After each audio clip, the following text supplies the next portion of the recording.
See, what we're actually trying to do here is we're trying to get a feel for how people spend their day at work. Would you walk us through a typical day for you? Yeah. Great.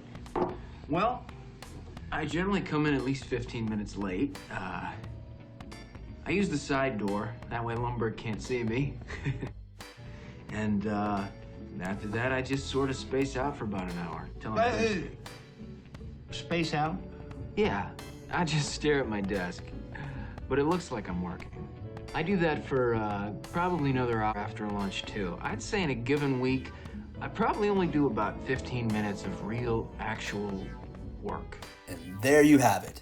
That is exactly why the events have been so lackluster the last few weeks, months, and all that. I mean, when you're only working 15 minutes a week, Anyways, hey guys, how's it going? It's Darth Shigong, Gaming on the Dark Side, coming at you with this week's video, going over the event that we got going on. We've got 3 Void Titans making their return. They're basically not useful, but hey, they're still there, and we're also getting the Staff of Despair. So we're going to be getting Osiris, Wajette, and Bass in this event. And that big Staff of Despair, I don't have that one yet, so I'm debating on whether I'm going to go for it or not, but 25,000 souls? Insane. Anyways, it's called Dark Magic. This event is going to start today, January 28th. We'll go all the way through February 1st. It's 90 hours like usual. Like I said, you can get that Staff of Despair and 3 Void Titans.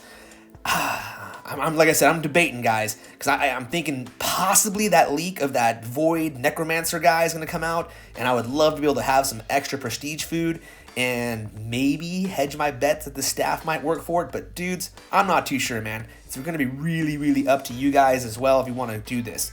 Anyways, real quickly, let's go over the TLDR for those that just want to get a real quick idea of this event and whether it's worth doing. You can grind this event out for quote-unquote free if you have about 26,000 gems saved up for all those portal stones. Pretty much for every saved relic you have, just think like, hey, I'm going to subtract about 432 gems because you're probably going to get a 1-star roll. And that's about what it saves you. I mean, if you have the worst luck possible and you get nothing but 1 stars, it's going to take you 50 saved tokens. Not too sure if that's what's worth it to you. For a Staff of Despair and 3 Void Titans for prestige food that you can probably get elsewhere, no, I don't think it's worth it. But hey, totally up to you guys. So that's the TLDR for the people that have saved stuff and they want to know if they can do this for free. Now let's move on to the TLDR report for those that don't mind spending. So if you're looking to get this event done quickly, then you're probably going to be spending money on boost packs. Now the most economical boost pack is the $13.99 pack. It would take 7 of those, which would be $97 to finish the event. But, quick edit, I just got the game going right now, and this is the only deal available. Now, the one cool thing is they're offering 3 4-star relics, so that's a plus. That's the first time I've seen that. But still, definitely not worth $99. So, unfortunately, guys, unless you have saved up relics, or you're willing to spend a ton of gems buying relics and gambling in a casino, and like I told you, if you get nothing but 1 stars, it's 50 relics. Times that by 2,000 gems, you're talking 100,000 gems, possibly, to have to finish this event. That is insanity for this. I would not do it. So unfortunately, spenders, your TLDR report is save your money. And that's both the TLDR reports. Now, everyone else that wants to go over this event, sit back, grab yourself some tea with Kermit here, and enjoy the show. First, let's take a look at the boost titans for this event. For a 1.1 boost, use any 3-star Void Titan. 1.2, any 4-star Void Titan. And if you got Sekhmet, Rostam, Osiris, or Corruptor, it's a 1.4 boost using those cursed candles. As you can see, it's a 25,000 soul event. As always, guys, for those ones that aren't going to finish this event, the minimum for this thing is the 2,000 souls right here. That's going to get you 3 event tokens. Save them up. I think next week Gaia's coming out, so those will come in handy. That's the minimum. So make sure you guys get to at least that. If you're going to go all the way through, you can see it's 25,000 souls. Now, this is an alliance reward event, or alliance event. You need your alliance. The one cool thing I do like is that at level 1, or the number 1 spot, is a 60 level Osiris, right? Level 60. But who's really going for that? Now, the minimum, like I said, is 2,000 souls, 143 battles. All right, it's going to cost you about 379 portal stones. Get that done in about an hour over the course of the weekend.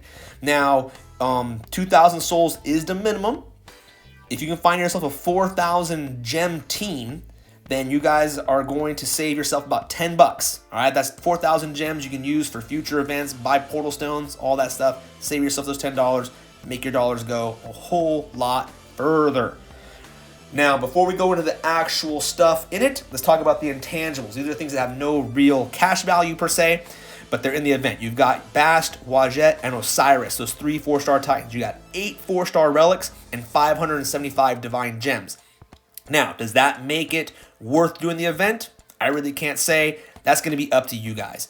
Now, let's go ahead and go over the actual relics in this event. Now, the very first 4-star relic is going to happen at 6,500 souls. That's going to be the Pharaoh's Nemes? I'm not really too sure how to pronounce that. I'll just say Nemes.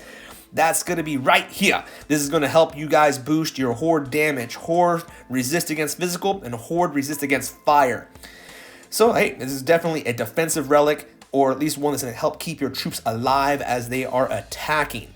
Next, we're going to have ourselves a 4-star relic at... Ooh, my bad. Actually, the next 4-star thing is going to be Wadjet. He is your first 4-star titan at 9,000 souls. He is a Guardian Titan. Let me see this scoop over here. It's going to move over here and show us his skills. This dude is going to boost the health of his Horde and his Panthers. So he's kind of interesting. He also has some poison gas spells. So this guy is not too bad if you're going to be using him for PP raids. So if you don't have a 4-star Titan, you get this guy. Now you have a 1.2 boost for the rest of the event. Now I did want to go over some game play with this dude. So you can see here is his cool rollout. I like the way he's set up. You can see he's got his cool sword, he's got his bad little shield, and his snake head. What's up? Psst. My snake thing, that sounded like I was going to pee. I gotta work on a better snake sound. But you can see here, I don't have him, he was on level 30. I just went over some real quick gameplay. So I used all Horde here just for my PP. He's going out there, and I mean, I'm picking a pretty wimpy lance. These guys are going to drop pretty fast. Wadjet's slow, as you can tell. He's a Guardian. So Guardian play is hard to do a lot of ping pong with. But if you're using Horde and... Oops, sorry about the message there, guys. If you're using Horde and Panthers, it'll go by really, really quick. You drop those poison spells. It's going to just destroy stuff, and it'll make your raiding go by really quickly. So if you want to have a Titan to raid this event with, and you don't feel like going too much further, or unless you already have this guy, this dude will get you some stuff in there and make it happen. As you can see, he just demolishes with just throwing all kinds of stuff. But he's definitely not meta. I wouldn't even try to use this guy against the curtain setup of Dragon Slayer Titans. He'll just get crushed. All right, let's move on. The next thing we're going to have here is the Golden Axe at 10,000 souls. Now, this guy here is pretty much going to be used like I would use it on like a Void Infiltrator or something like that, because it's all about the Titan. Titan Void damage, Titan Critical, and Titan Armor Piercing. So I would put this like on my Bast. Or your Corruptor would really help out once you get him to do all your PP raids and all that. That would really be the best. Next, at 12,000 souls, you're going to get Osiris's Crown. This right here looks like Squidward's head.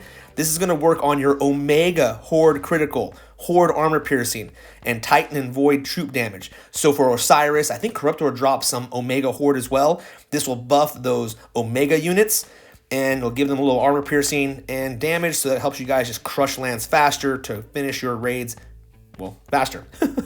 Next, we're going to have El Gato herself, Bast, at 14,000 souls. This is one mean kitty.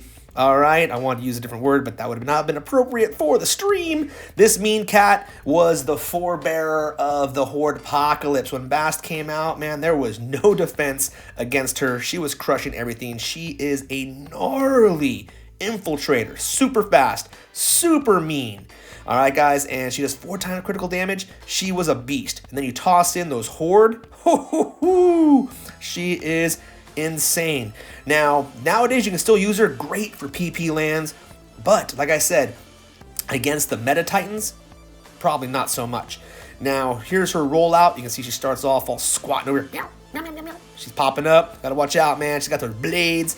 I got her at level 51. I didn't put any relics on her because I just wanted to kind of get into using her really fast. But like I said, I really like her design. The cat head is pretty cool. I mean, she looks mean. Too bad she doesn't have a tail, though. That would have been kind of nice. So here's her skills real fast. You can still see that Aura X. That's back in the X skills days. So she's going out, man. Like I said, she's fast. She's really, really quick. She's going to get out there in front.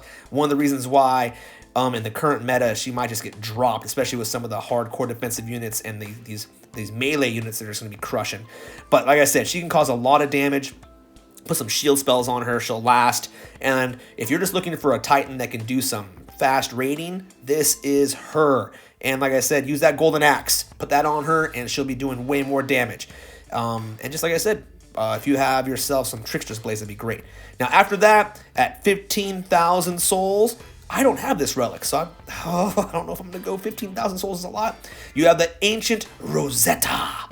This thing here, man, is all about your skeletons and your horde.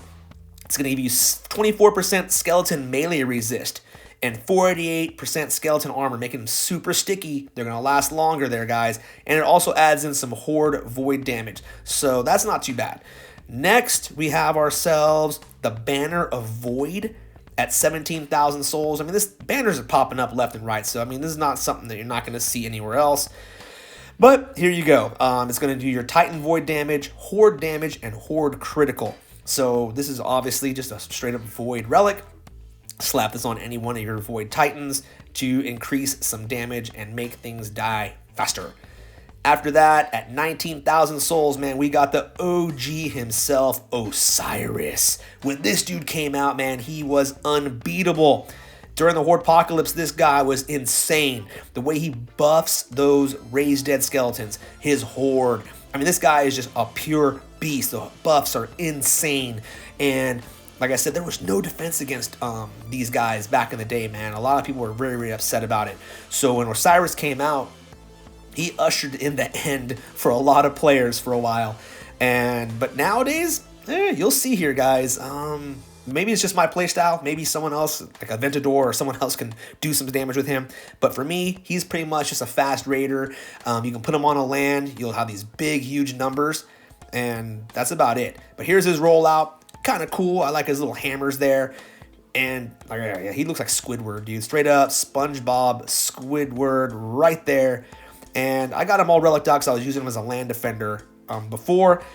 And here we go. So at first, this dude just mows over there. Now, these are really small lands. I was just wanting to film something for the video. These guys have no chance. I mean, seriously, you can just see here just go.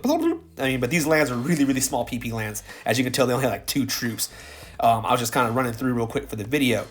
Now, in a second here, after I crush this guy, I'm going to do one more. And that's just, look how fast these little events would happen. Like I said, this is where you guys can get those 30-second PP turnarounds to be able to really grind events out. If you can find yourself a good partner with some little mini lands like this, you can grind this event out really fast. Now, I'll do one more here. You can see, now this time I want to drop some Horde Omega, so I did a slightly bigger PP land so the guys would last a little bit longer. But you see how he drops those Omega Hordes? That's really helpful, being able to pick where you drop your troops. Like I said, with the Corrupted Titans now, right? They don't let you choose.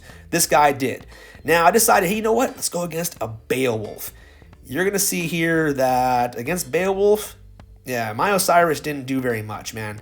First off, I get hung up real quick. Now, you got the dang aura to worry about. That's whapping me. I'm trying to drop some Omegas here to, like, tie up his little archers and his grenadiers. But unfortunately, that just makes him drop those darn Omega, or those Corrupted Archers, which are nasty because not only do they have that ranged attack, but I think, let me see here. Do I go and drop an Omega there? I think I tried to, try and tie him up. The only problem is those archers from Beowulf have insane melee damage as well. So you drop an Omega on there, and they just got murdered, man. They're gone in no time. I tried dropping some other stuff. Ain't happening. Ain't happening, man. Beowulf is like, get out of here, Osiris. God of the dead. You're nothing. You're dead. I mean, you can just see, dude, Beowulf is not even sweating. I mean, I think I last, what here, a minute? Do I even make it past a minute in this fight? I can't remember. Let me watch. Ooh, a couple seconds. Yeah, I mean, I tied him up for a little over a minute. That's horrible. So I said, hey, let's try someone else. I saw this guy with this big defense. I was hoping it would be like not this dude, Tar Huns. I was like, ooh, Tar Huns. Yeah, this is another one, man. I was like, oh, let's back up. Got to watch out for those grenadiers because they are nasty, right? So I'm going to drop this little cat over here. As I go to drop that dude, he's, of course, dropped all his corrupted grenadiers right in the front, which have insane melee defense and damage. So I'm like, where am I going to tie these people up? You really can't tie anything up, right? So I tried dropping all my Omegas. I'm like, here you go. Let me drop an Omega there. Blah, blah, blah, blah, blah, blah, blah. Crack, crack. Drop another one right there. Omega style. And, dude, they as soon as they dropped, they were gone. I mean, they didn't even last. It was useless. Well, I guess they last a couple. I'll drop one more. Right now, watch this. You can just see them just get whittled away in no time. It's done. It's done. It's done, man. Against Tar Huns, Osiris, nope, ain't happening. So you can see during this current meta, dude, Osiris, at least in my opinion, is not going to be getting it done for you. So in my opinion, is not worth 19,000 souls unless you're looking for some prestige food. And if you're a brand new player, just save your money, save your time, go for the next Dragon Slayers. You just got to stay with the meta because it makes no sense to waste it. Now after that, we got the Cursed Vial at 20,000 souls. This is a defensive relic for your Horde. With that Horde all elemental resist, it will give you some damage to cause some troop loss and help boost your Titan a bit. But, you know, in this current meta, man, the Titans aren't doing much unless they're the ones that are really attacking, so I kind of don't worry about it. Now after that, you're going to have the Bell of Despair at 21,000 souls. This is the beginning of the Finish Plus. All right.